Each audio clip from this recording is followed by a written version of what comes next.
And I'm going to show you how to make the braided wall, which looks like this. And you're going to need 6 colors, 5 of which are all the same length, at least your arm's length as always. Then the next one doesn't have to be much longer, maybe about half a yard longer. And then you're going to need to start the wall project and do about 5 to 7. Wow. I thought I was over my dyslexia. 5 to 10 stitches, or 7 to 10, or 5 to 7. I think I just really needed to say the word 7. And then you're just going to follow my directions. So I've started a project. My colors are always really bad.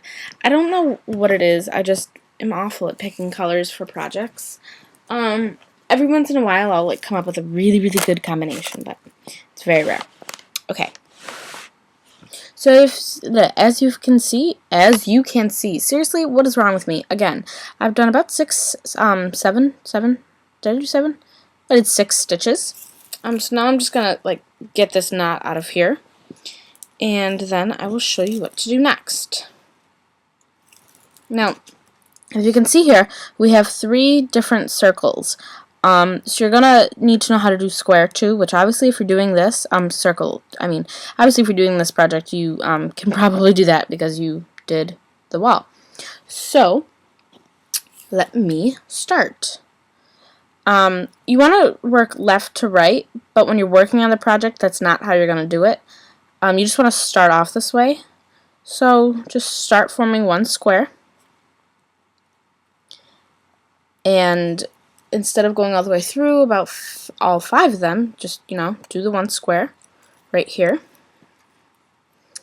And then take this pink one and cross over the black and under the loop.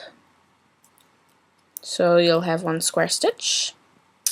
And then you're going to want to do another circle stitch just to lock it in place. Now the reason I'm having you work left to right now is so that you get all of your strands separated out into their own little entities, and then you can deal with them later, because it's just easier to start it this way, to be honest.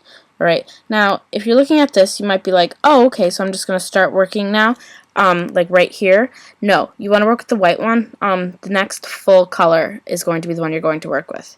So you're always going to have a full color as a base. Hold on. Why isn't this locking? My room all of a sudden just got really hot and humid. I'm going to Las Vegas tomorrow for college orientation, and so I've been packing and stuff, and I don't know. I was looking for my little toiletry bag. It took me forever to find, and it made me really warm. Okay, so now you're going to do the center one. You're just going to take this pink, cross it over and through, and there's my ginormous ass knot. And then the green, and do the same thing. And then do 1 or 2 stitches now of circle, just to, kind of lock this into place. It's going to really help things.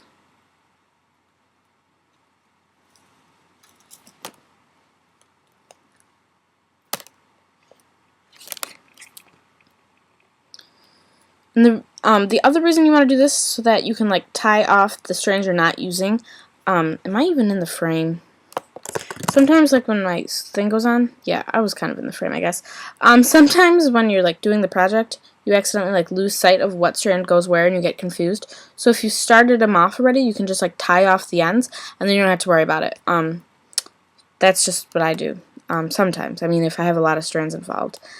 I guess now that I'm more advanced at this, obviously I'm more advanced at it, but I don't really need to do that as often, but there are still times when I'll do it. The twist one is just easier when I start working, so just fold them out of the way, because I didn't really have to worry about them. So next one, the last one here is the brown, so just do your brown.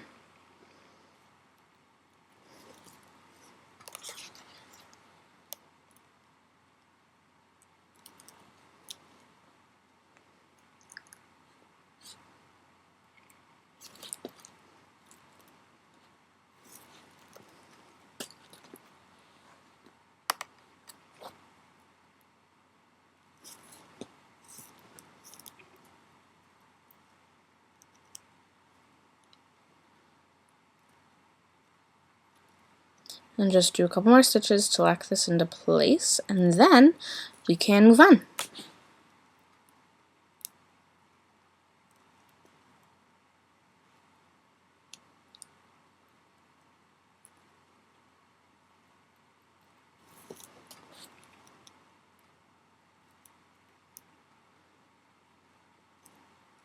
Okay, so now what I want to do is I want to start working with this middle one, and the reason behind that is that as you work, if you start with the left one and you work your way up, this center one's going to get like, kind of caught in the middle of things, and it's going to get really difficult.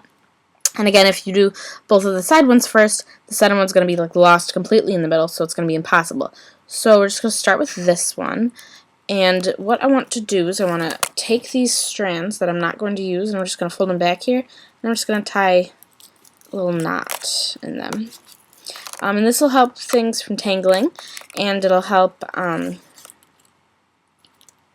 on, it'll just keep things from tangling on you, and it'll help keep everything out of the way so you don't have to worry about it. See how they're just, they're like out of the way when I pick up the stitch? That's just what you want. So then you just want to take that center one and you want to start working on circle, and you want to do about 100. I know it'll seem like it's taking forever. I think I had about 100 in this to get this to be this long. You could do 50 and it'll probably be about that long. I don't know if you'll be able to pull the braid as tight, but hold on a second. I don't know if you'll be able to pull the braid as tight because as I got to the end it was a little bit harder to tighten the braid. But you'll still get the general idea of what you're doing. So 50 to 100, and then you will move on to my second video. Oh, yeah, you got to do 50 to 100 of each of the 3 circles. Don't just do one. That wouldn't do at all what you're trying to do. And then you can move on to my second video, which I will be posting probably like 3 days after this one, because I'm going to Las Vegas, and I don't think I'm going to film when I'm there. But I might. You never know. So I don't think there's anything else. I hope this video helped you guys. If you have any questions, please feel free to let me know. My head is completely chopped off right here. That's okay. And I think that's everything. Alright, well, I'll talk to you guys later. Bye.